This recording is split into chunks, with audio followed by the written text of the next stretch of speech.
The Will to Power in the Digital Age, a Nietzschean diagnosis of the modern psyche. Introduction: Nietzsche as contemporary diagnostician.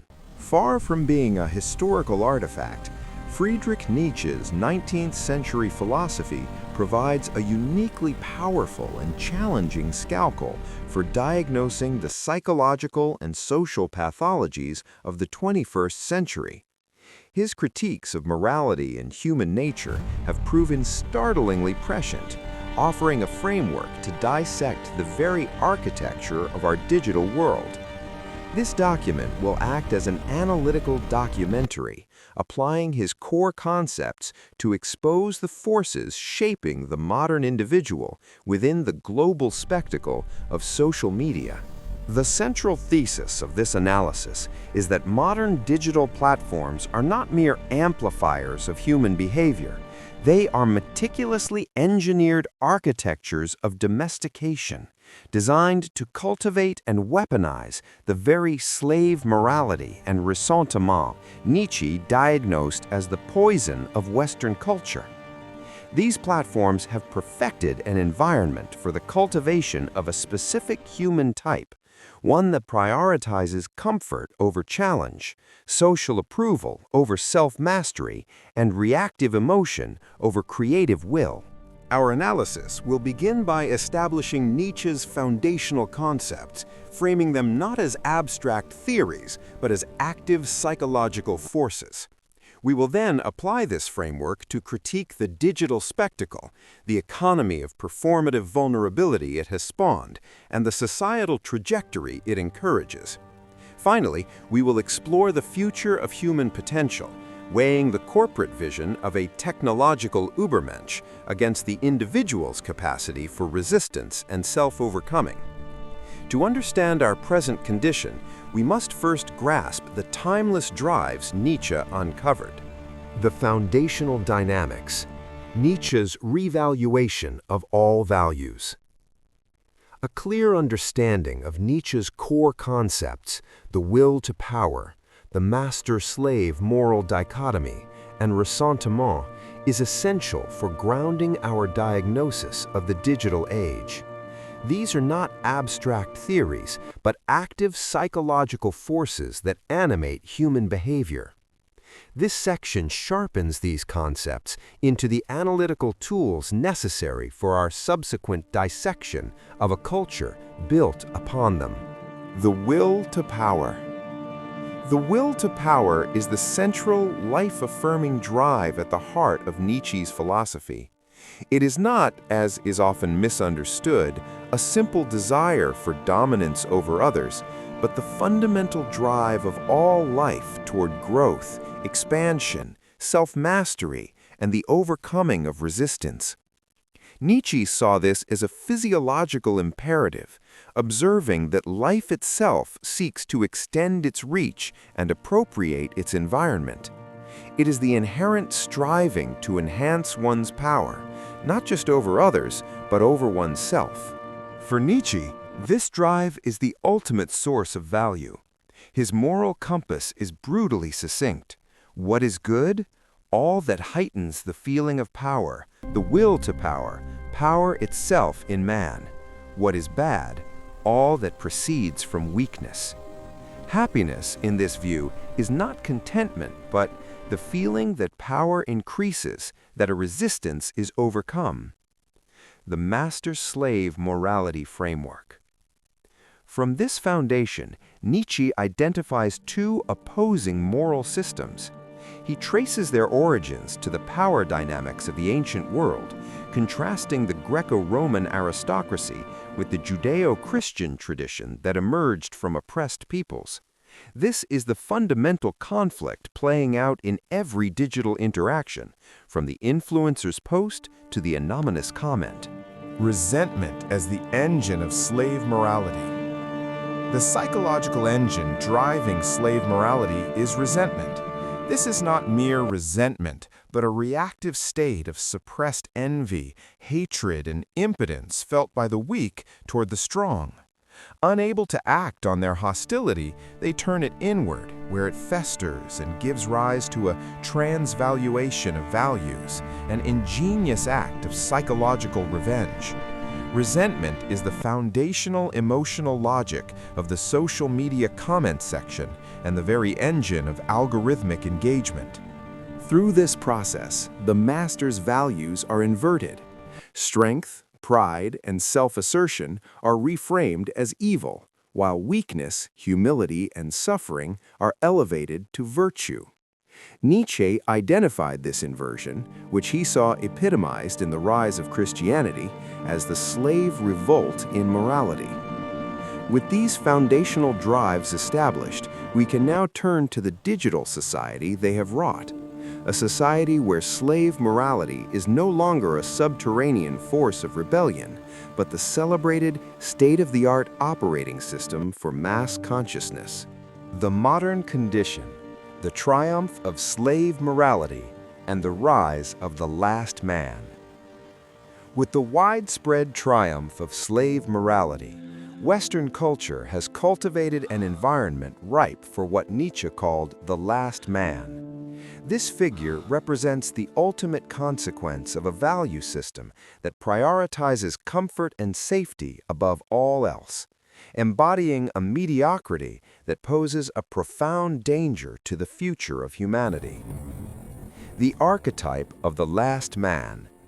In Thus Spoke Zarathustra, Nietzsche presents the last man as the antithesis of his ideal, the Übermensch, overman. The last man has abandoned all higher aspirations for risk, greatness, and self-overcoming in exchange for a predictable life of ease and herd approval. He seeks not to climb mountains, but to find a comfortable spot at their base. The world of the last man is defined by several key traits: obsession with comfort and safety, an all-consuming desire to avoid suffering and difficulty. Life is engineered for maximum comfort. Stagnant equality, a deep-seated hostility toward anyone who strives to stand out. The herd pulls down anyone who attempts to rise above the average. Superficial happiness. The last man proudly proclaims to have discovered happiness, but this is merely the absence of pain and struggle. Mediocrity as a virtue, a preference for the tame and the predictable. The extreme and challenging are viewed with suspicion and fear. The architecture of the digital herd and the algorithmic shepherd. Social media platforms are technologically perfected environments for cultivating the last man. They function as instinct amplifiers, giving the ancient craving for social proof and tribal belonging a global, instantaneous scale. The frictionless design of the algorithmic feed is a direct implementation of the last man's primary value, the absolute avoidance of suffering. By eliminating intellectual and emotional resistance, the platform doesn't just cater to the last man, it actively manufactures him by atrophying the very psychological muscles required for self-overcoming. In this digital landscape, the algorithm acts as a vague shepherd, invisibly guiding the herd toward content that is emotionally validating and frictionless, reinforcing conformity and shielding users from discomfort. Technological nihilism and the death of God. Nietzsche's proclamation of the death of God signified the collapse of the religious foundations that had given Western civilization its meaning. He predicted this event would lead to a crisis of nihilism, a state where the highest values devalue themselves, leaving a void of purpose. Today, this void is filled by technological nihilism. This is a new, insidious metaphysics where the algorithm becomes the silent, unacknowledged God, and engagement is the new form of prayer. Human value is reduced to quantifiable metrics, likes, shares, followers, and the self is reduced to a calculus for the sake of the algorithm. The quest for truth is replaced by a desperate need for performative validation, where identity is constructed from the outside in, fostering a pervasive spiritual emptiness. From this societal diagnosis, we now turn to the specific psychological mechanisms that digital platforms employ to harness and weaponize these human drives. 3.0. The architecture of digital resentment. To call social media a tool is a category error. It is a moral psychological environment, an architecture that does not merely permit resentment, but actively demands it. The platforms provide a perfect stage for the reactive emotions Nietzsche identified, amplifying envy and impotence into public spectacles of moral righteousness. This section dissects how the influencer economy, online hate, and performative vulnerability manifest his darkest predictions. The influencer economy as a master-slave theater. Nietzsche distinguished between the noble man, a creator of values needing no external approval, and the vain man, a consumer of values who constructs an image of himself from the opinions of others. The influencer economy is built entirely on the logic of the vain man. Its focus on quantified validation, likes, followers, engagement, forces creators into a disposition where self-worth is consumed from an audience rather than generated internally. Their will to power is redirected from authentic self-creation to the maintenance of a marketable persona. The mechanics of online resentment.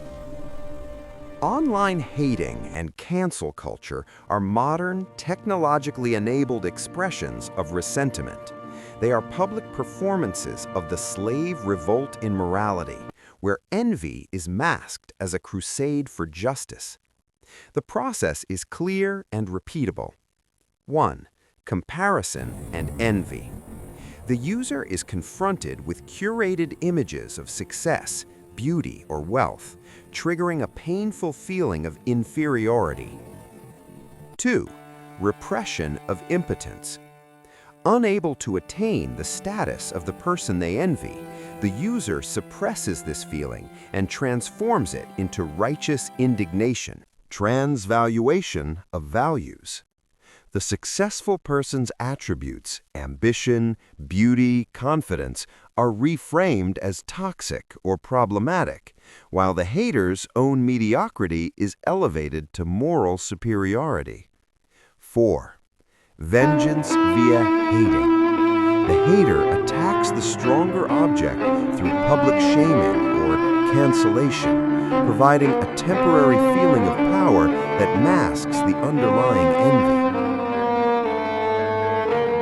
Performative vulnerability as the new currency of the wound, of suffering into a theatrical performance. This performative vulnerability operates within a libidinal economy where emotionality becomes a form of symbolic capital. Pain and trauma are aestheticized and displayed not for healing, but for attention, control, and the manipulation of others. The wound is no longer